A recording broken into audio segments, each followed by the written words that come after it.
Welcome back mga kapuso din sa GMA Regional TV Live. Sa mga naghinam-hinam na nga mo bakasyon sa Negros Oriental, sayra nato ang sitwasyon sa seguridad o sa turismo sa maong lalawigan.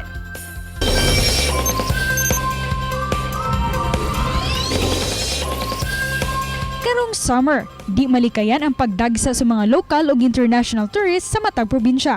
Lakip sa mga sagad bisitahon ang lalawigan sa Negros Oriental, apan hangtod karon init gihapon ang issue kabahin sa kaso ni Negros Oriental Ruel Digamo. O gumika ni ini, di mawa nga adunay kabalaka ang pipila ka mga turista.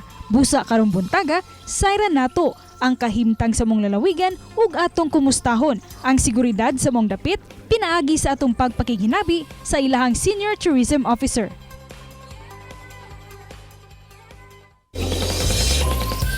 We have this morning mga kapuso, Miss Myla May Bromo Abellana, ang Senior Tourism Officer sa Negros Oriental Provincial Government. Maayong buntag, Ma'am Myla May, ug welcome dinhi sa GMA Regional TV Live. Good morning, Miss Cecil. Ngayong buntag mga kapuso. Ma'am, good morning. Daghang salamat ma'am sa pagsanong sa amo ang imbitasyon. Busa ma'am, sugdan nato ang diskusyon kumusta ang inyong pagpangandam. Ilabi na nga next week, ipahigayon na ang Holy Week o long weekend pagayod. Yes, ma'am. Actually, ang ato ang tourism industry diri sa Negros Oriental ready na gyud ta since last year pag open nato to the international tourists. Ready na ang atong mga tourism stakeholders, ang ato ang of course ang ato ang kapulisan to especially we have tourist police no nga mag-secure ani atong mga turista. Ready ta, especially karon summer, this is the best time to visit Dumaguete City and Negros Oriental kay kaning before tag change ang ato ang class kaning school year kaning March, April and May mo man ni ang March, April and May mo man ni ato ang summer time, di ba ma'am?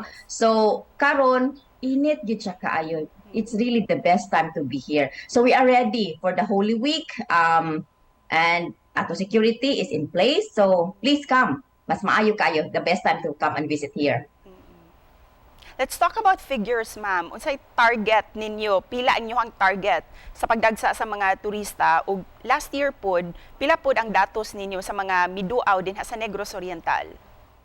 Actually, Ma'am Cecil, for last year, very few, gamay ra gud ang ato ang na after no nakabalik ta, gamay ra gyud ang ato ang mga turista nakabalik. About 200,000 ra gyud ang natala nato last year. After in 2019 we had 1 million, over a million, and then last year 200,000. So ni gamay gyud siya. This year we are very positive nga at least malamang makaabot kita hopefully kaning bisag mag 500,000 ang among gi-aim pagkakaroon for the whole year. So karon di pa nato makita ang ato ang statistics kay it's being bagani submitted to the different tourism offices and we will submit also to the Department of Tourism in Region 7 diya sa Cebu. I see. Yes, ma'am. Ma'am, kalabot usab sa security measures nato din sa Negros Oriental nunit ni ining nahitabo kang anhing Governor Ruel Digamo. Nakaapekto ba kini sa pag-abot sa inyong mga turista ug sa target ninyo nga mga turista nga muduaw din sa Negros Oriental? Ma'am Cecile, I've been asked about this, of course, kay concerned gyud siya kaayo no with the very sad thing na hitabo ni Governor Digamo. I have asked our tourism stakeholders. So far, ang iladong gisulti, usara gyud ang cancellation. Usara gyud ang nag-report nato nga na ay cancellation. It was a hotel. What happened?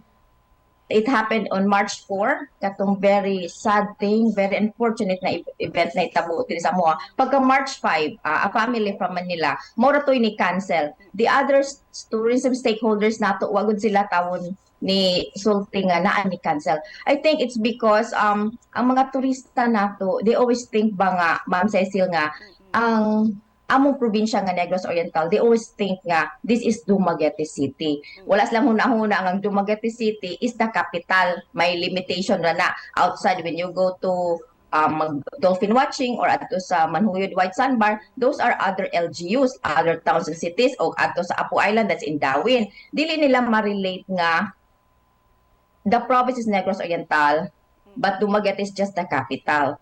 So, with the news manggod nga makita nila mabutang dito nga in Negros Oriental.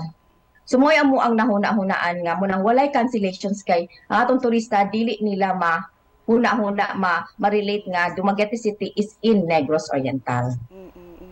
And what can tourists expect, ma'am, once maduaw nila ang nakalain-laing mga tourist attractions ninyo din ha sa Negros Oriental? Doon na ba sila yung mga maagian nga mga checkpoints? Pagkakaroon, in Dumaguete City, there are two, going south, outside, and going north. Kana lang yun. Other than that, wala naman. Sa among side, it's na, para namo, dili gud siya nga makahadlok kay it's just a checkpoint for tourists. Even kita when we go to other places ang na checkpoint, I mean we feel safe. Mas safer na gani atong una-unaon nga naay check. So para namo ma'am, wala man nahadlok ang mga turista. I think they are enjoying their time here as they visit Negros Oriental. So kana lang na masulti nga they are safe here. Kami diri normal lagid amo ang pamaagi sa among kinabuhi diri ma'am. Normal lagid kaayo, everything is normal. So kana we just happy nga everyone is safe here, Ma'am Cecil. Sige ma'am, we look forward to visit Negros Oriental kay usa ang akong pamilya nga muduaw din hapohon. And before we end our interview, ma'am, unsay mensahe ninyo para sa ato ang mga viewers, especially sa mga gustong mubakasyon din sa Negros Oriental? Yes, to our guests, please, to our brothers and sisters in the Philippines, to our international guests, please come visit Dumaguete City, located in the province of Negros Oriental. We are sure that when you are here, you are protected, you will feel safe. The people are warm and hospitable. You will enjoy it here. You will have a memorable stay here in the province of Negros Oriental. Thank you, Ma'am Cecil. Okay, thank you so much also, ma'am. And ma'am. Godspeed kaninyo din sa Tourism Office. Thank you, Ma'am Cecil. Godspeed also. Bye!